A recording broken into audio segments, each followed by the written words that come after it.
Welcome to the EntrePastors Podcast on YouTube. This is a show that helps pastors think, act, and thrive as prosperous entrepreneurs.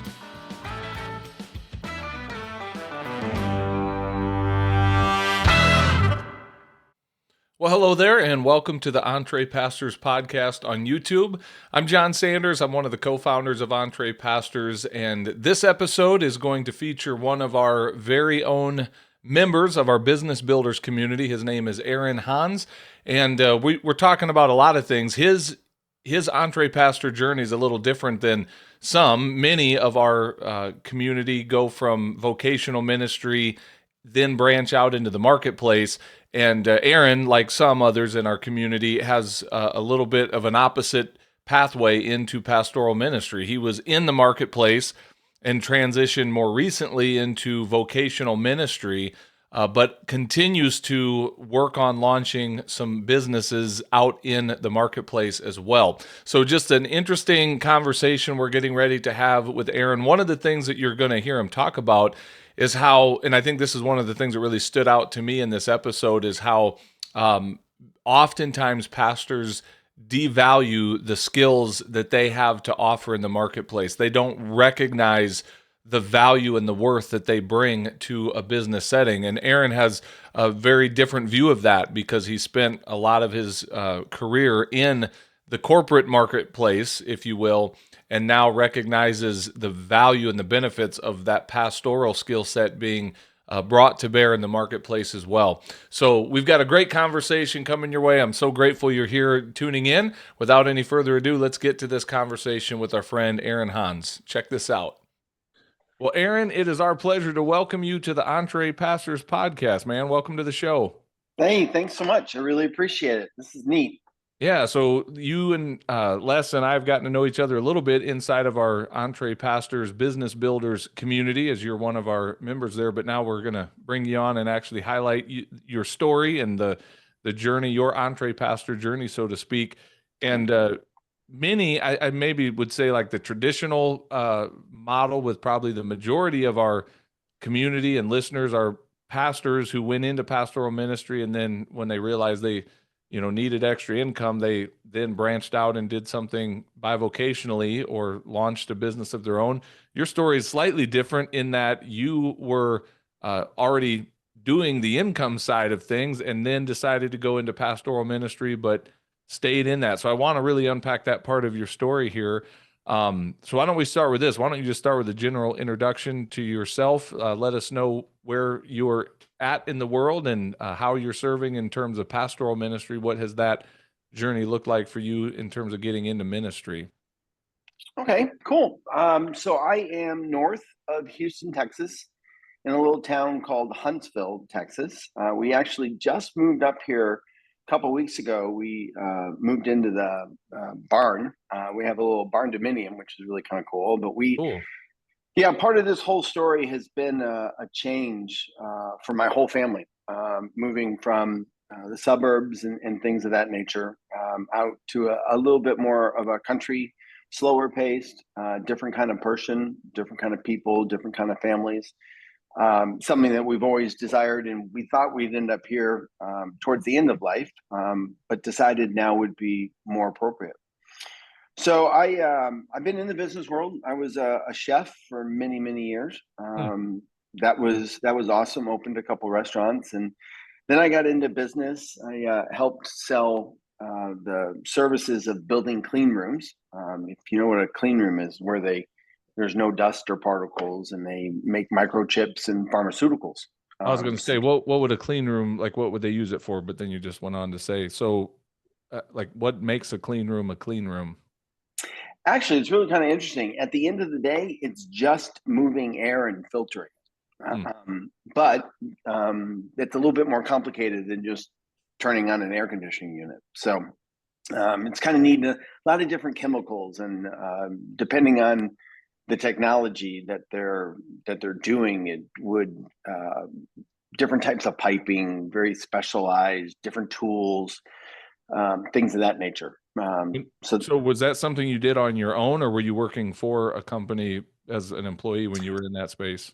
Oh no, I was working for a company. I Okay. started as a project manager, and then very quickly realized that project management was not in my skill set. But meeting people and shaking hands were, and I ended up being a director of business development. Um, got to work worldwide, all over the place, so that was kind of neat. And then in 2000, and I guess that was two, when the technology bubble burst, all work stopped. I mean, it was incredible. It was like a light switch. So I, of course, moved right into banking, and that just made perfect sense at the time. Crazy, but did mortgages and banking, and then got into the investment world in 2007. And I've been there ever since. Owned my own investment advisory firm, and I currently am working with a bank, building their territory here in the Houston area. So that's exciting. But back in let's see here, I guess 2018, 2017, we moved to New Jersey, and I've always been active in the church. Okay, not always. I grew up in the church, confirmed in the church, loved it, and then I went my own way and told God that I've got everything under control. Mhm. When I was 35, it was clear that I did not have everything under control, and it was time to get back with God and have that relationship and build that. So in 2017, 2016, that kind of area, I met up with a denomination, Eco Presbyterians, and they had this real neat commission lay pastor program. And there's three different levels to it. And the pastor had asked me to take the first one, so I would understand what eco stood for and the tenets behind it and whatnot. And then they have another one that allows you to maybe teach and be a little bit more versed in the world of church and theology. And then they have a third level, and that allows you to actually be a lay member of the clergy in that particular congregation. So you could do things like a micro expression or serve communion or things like that. It's just really bizarre. One thing led to another, and I ended up at Gordon Conwell, and then I graduated with a seminary degree, and then I was in the ordination program. And next thing I know, I'm ready to be ordained, and I receive a call. So it really was. It was very, very interesting. I took my first call in 2022. So that kind of changed everything, and that was a whole process. But it was clear things had to change. I was traveling and working 50, 60 hours a week, and you don't make the same kind of income. And but I figured, hey, how hard could it be? Part-time job in the church, no big deal, right? I'm already going to church 10 hours a week anyway, so piece of cake. Well, no one told me that there's no such thing as a part-time job in ministry. Right. So that was lesson number one. Lesson number two is that I really do believe it's my calling, and it demanded, or it didn't demand, it asked for a lot more of me, and I freely gave it. And then, of course, other things started to uh, pay for that. I don't want to say pay, because that sounds negative, but there was a cost. So now I'm in this weird predicament of finding balance and understanding what is right for my family, what is right for me vocationally, what is right for my call, and that's what ended up my meeting you, because I'm very, very interested in this bivocational way of life. I do believe it's if not the, at least one wave for the future of the church, for its success. Because at the end of the day, we all have an electric bill and we all have payroll, and so there's those kind of things. So that's kind of my story in a nutshell. Well, I'm reading between the lines a little bit, and you don't need to share any more than you're comfortable sharing. But Oh what no, I'm ask away. hearing is that you, like so many of us, and I say us because I did the same thing. Ask me how I know. When you got into pastoral ministry, it's so easy just to throw yourself so fully into it because the work never ends. It's eternal. It's the Lord's work. It's ministry. It's all these things. Yep. It's exhilarating. It's life-giving. It's meaningful. And there's a very real trap waiting for most of us on the other side of that door, that it becomes this all-consuming thing. I'm kind of hearing you say you did that. You stepped into that trap that a lot of us step into, and now you're in the process of trying to figure out, what does a healthy rhythm look like, serving the church, leaning into my calling, and also earning an income. Is that a fair summary? I mean, don't let me put words in your mouth. No, that's a much quicker way to say it than I did. So yeah, that's absolutely awesome. Yeah, that's spot on. Well, let me ask this question as someone who's relatively a newcomer into the world of professional pastoral ministry. I'd love to hear, and I'd love our audience to hear from your perspective, because some of us maybe have been in it for a long time and we've just grown accustomed to things or whatever. Like, what were some things that shocked you, or maybe shock's too strong of a word, but stood out to you? What were some things that really were like things you didn't milestones for expect? you? Yeah, things you didn't expect as you came into pastoral ministry, having been in kind of the business world. I'd love to hear that from your experience as a newcomer. The absolute inefficiency of how churches run.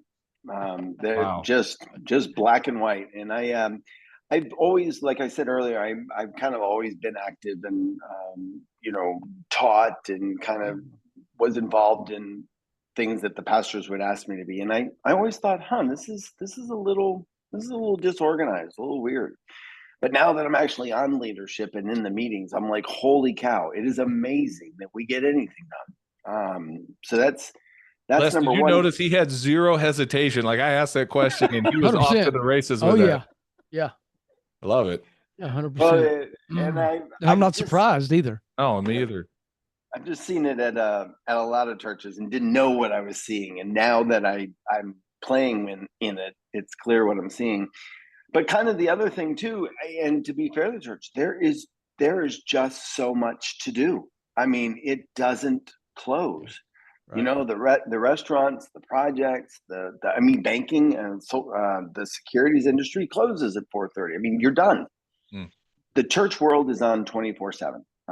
You never know when you're going to get that call. You never know when you're going to get the need to go serve somebody, and that kind of sort of took me by surprise. That's interesting. Yeah. Who do you, I'm saying this a little bit tongue in cheek, so don't like actually name names, but like, who do we blame for the inefficiency of the church? Because in all seriousness, all joking aside, that is an annoyance of mine big time, that Me too. Someone coming from the outside world, kind of the business community where things are, we run things with results and things have to be profitable and we inspect and things, and then you get into the church world and we just put up with sloppiness and yeah, push things off for another month's meeting. We get nothing done. Like, how do we fix that? Who's to blame for that? Is that's on us, right? As pastors, or is it Gladys's fault? Who do we lay, whose feet do we lay the blame for that thing? Well, it's always fun to find someone else to blame. So let's pick on Gladys for a little bit, shall we? No, but damn that woman. Yeah, she screws everything up. Bless her heart, though. But yes. No, seriously. And anybody who's listening or will listen to that knows me, I'm going to blame the church for this as well. We need to start doing church differently, and part of that includes keeping employees and keeping processes accountable. There's something in the church world that we don't think maybe it's too strong. We can't fire anybody. There are tons of people in the church world that need to be fired. Maybe they're called to ministry. I'll give them that. I'm not going to question that. But the position that they're in is just, it's not right. It's something's missing. I think the second big thing is that so many churches operate on such a skinny budget and such a skinny staff that you don't really have a choice. If you want a pastor, if you want that pastor to print up a newsletter or whatever, and you want a children's ministry, next thing you know, you got 6 employees. So you put up with a lot more than we would in the business world. Because if we become more profitable in the business world, we hire someone new and we pay a higher wage. We can't necessarily do that in the church. So that's, I think, the big problem.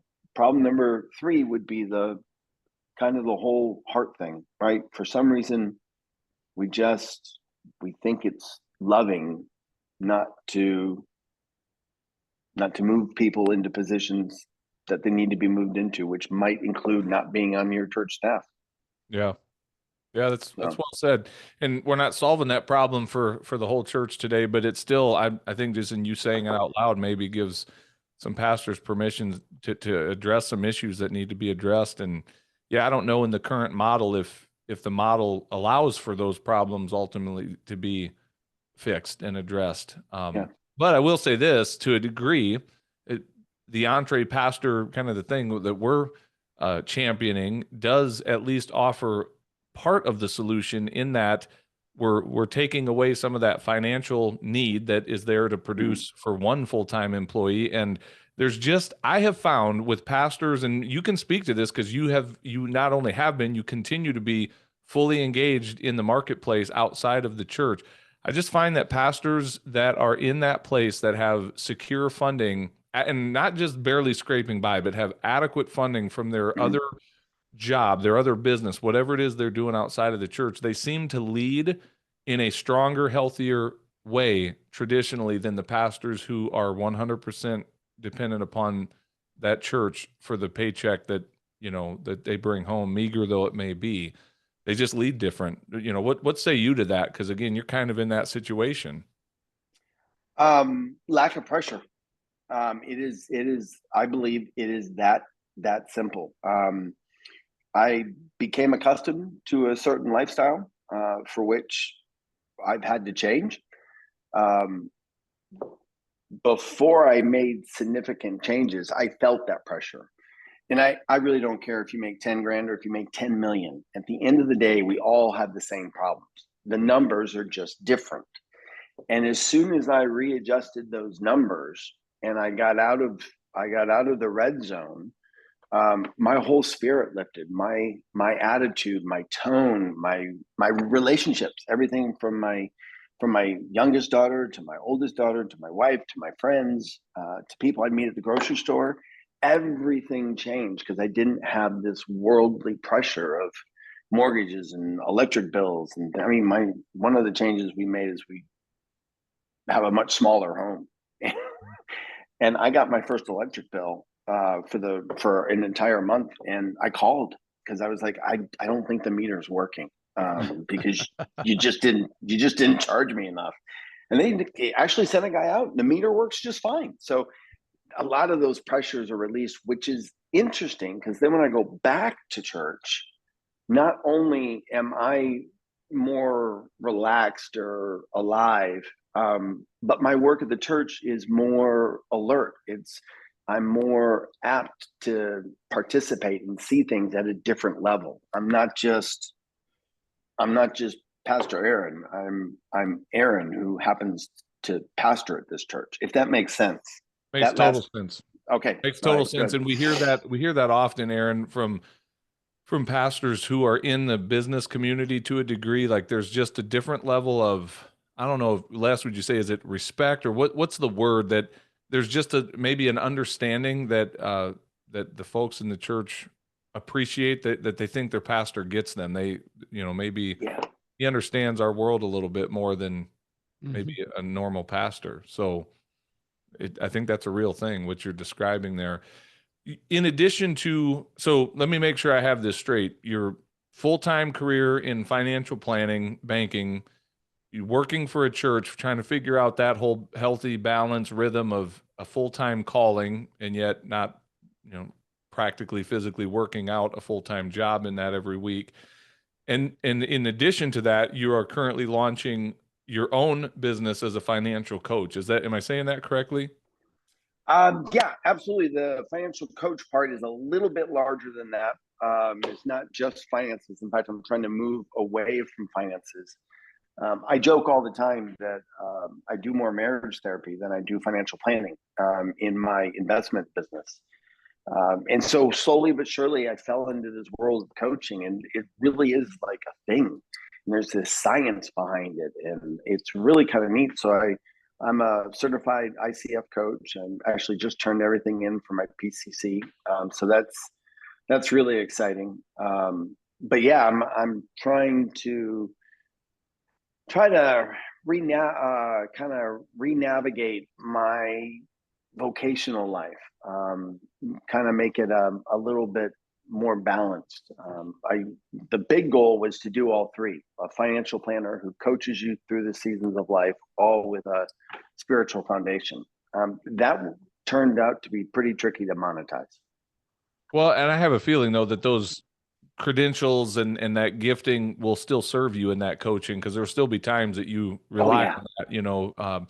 For those who don't know, tell us, what is ICF and PCC, and what does it take to get those credentialing, just so people understand what that's about? Ooh, yeah, absolutely.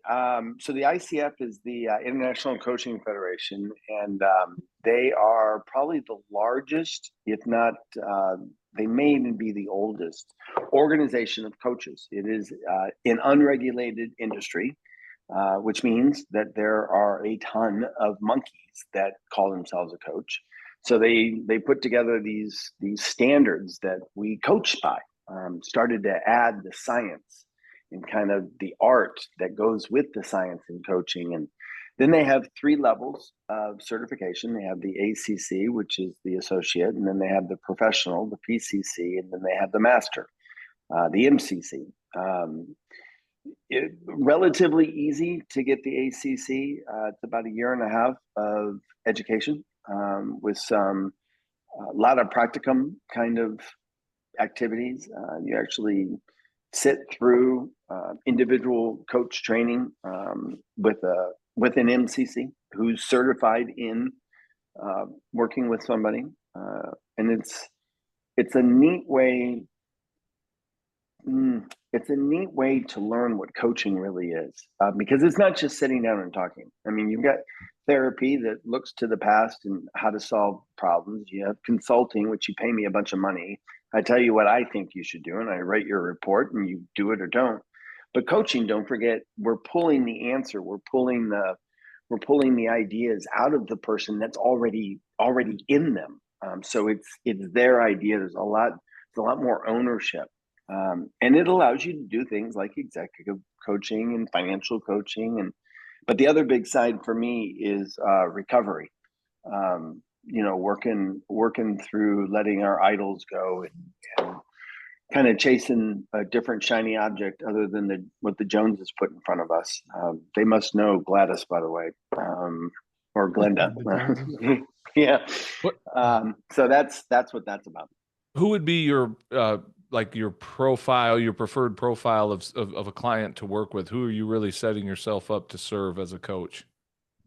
A youngish kind of family, someone who's got a career, a couple kids, maybe not infants, but maybe not in high school. Someone who's looking to put together a life, or has started a life and needs to build it career-wise, relationship-wise, communication-wise. That's probably number one. Number two would be anybody who's going through change. One of the greatest things that I can do as a coach is help you navigate change, whatever it be: a big move, a career change, death or divorce or things of that nature. And that's actually where the recovery side comes from. If you want to transform your life, that's pretty much change. So what is your dream if 3 years from now everything's just going awesome in your coaching business? Like what's the dream? Paint that picture for us. The dream is that I'm coaching maybe 30, 35 hours a week, and that's not just client time. That's follow up and extra work that you do for a client. I tend to make sure my clients on the coaching side are very well, that they've got plenty of tools to pull from. I really believe in that. Different assessments and uh, things to fill in and charts and journaling things and all of that kind of stuff. And then I'm working probably another 20, 30 hours a week at the church. I'm not a bad preacher, but I'm a much better teacher than I am preacher. And I love putting that kind of stuff together. We're walking, like right now, we're walking through Job, and one of my starting points is that this is going to be different. We don't talk about Hebrew, and we don't talk, about this and that. We're getting into Job and his experience, and how do we apply it to today's world.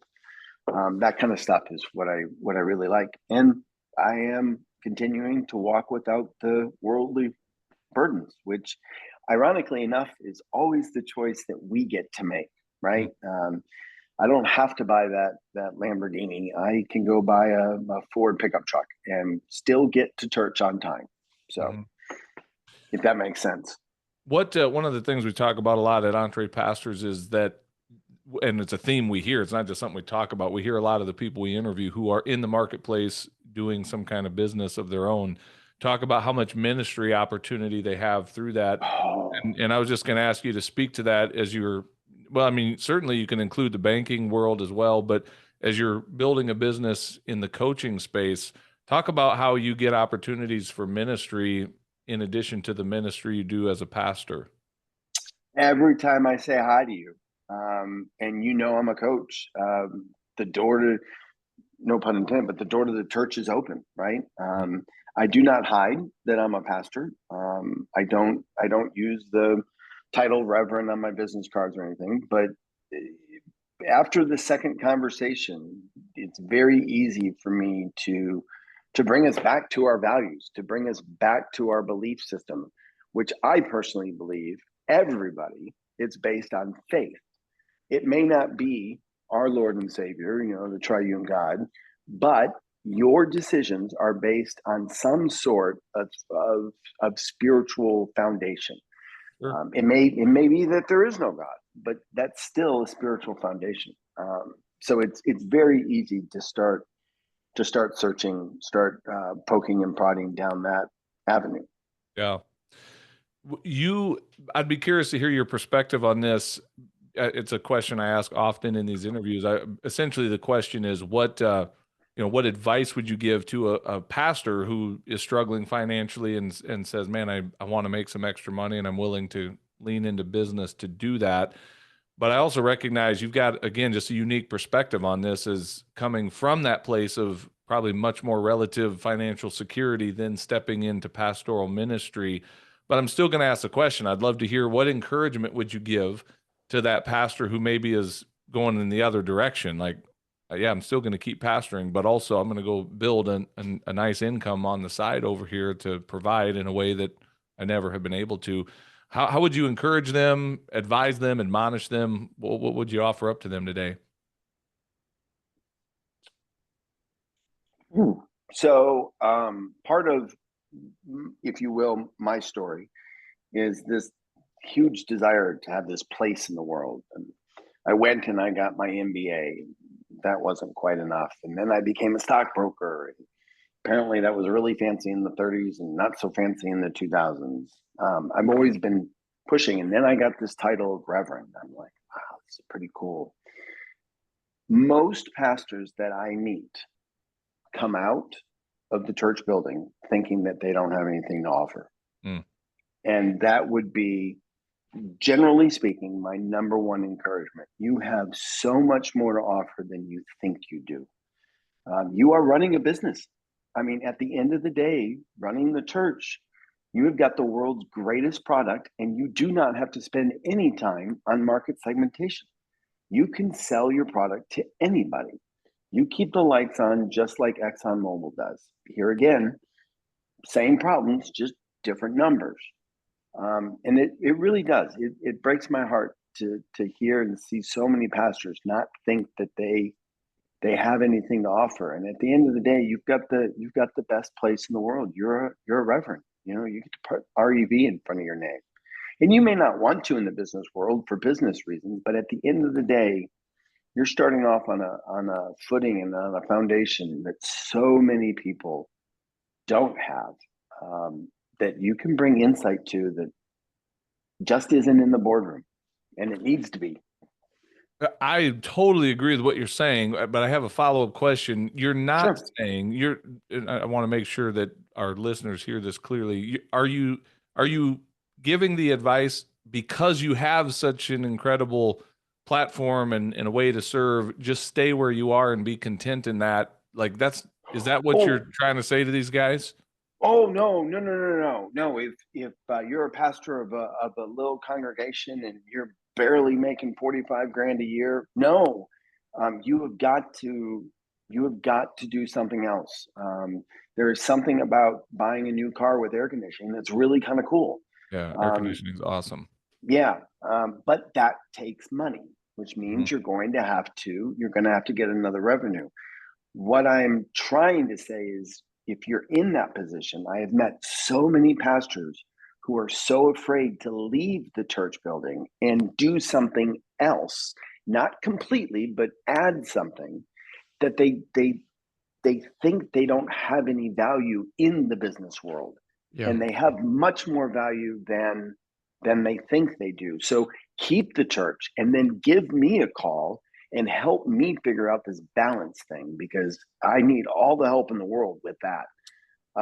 But you've already got business experience. You've got sales experience. You've got management experience that I just see so many pastors don't give themselves credit for. And there's a lot more part-time jobs than we think there are. So we can do two different things. Yeah, that's good. And I knew that's what you were saying. I just wanted to make sure that guy that's listening in the back row right now didn't hear what you said and thought, yeah, I just need to be satisfied right where I am. And because I'm bringing so much to the table just here as a pastor, what you're saying is you have skills that the marketplace can and will value and pay you for. So go out there and lean into those skills. Yeah. And that's why I brought up what I did about the titles that I have. I mean, they didn't bring as much to the business world as I thought they would. Yeah. Well, hey, Aaron, here's a question for you. If someone wanted to reach out and do exactly that, to get some more conversation going with you or connect with the coaching that you've got or whatever it may be, what's the best way for someone to learn more and connect with you? Well, first of all, give me a call, give me a text. That number is 281-800-8555. 281-800-8555. Side note, it is amazing when you get a cool phone number like that, how much easier it is for people to remember. So go spend $100 and get a cool phone number. Or my email, which is aaron@hansz.us, AARON @HAN as in Nancy, S as in Sam, Z as in zebra.us. All right. Sounds good, man. We've got it. We'll put those resources in the show notes there. And cool. Aaron, I'm grateful for you coming on the show and sharing a little bit of your story and encouraging our audience today, man. Thank you so much. Yeah. Thanks for having me. I really appreciate it.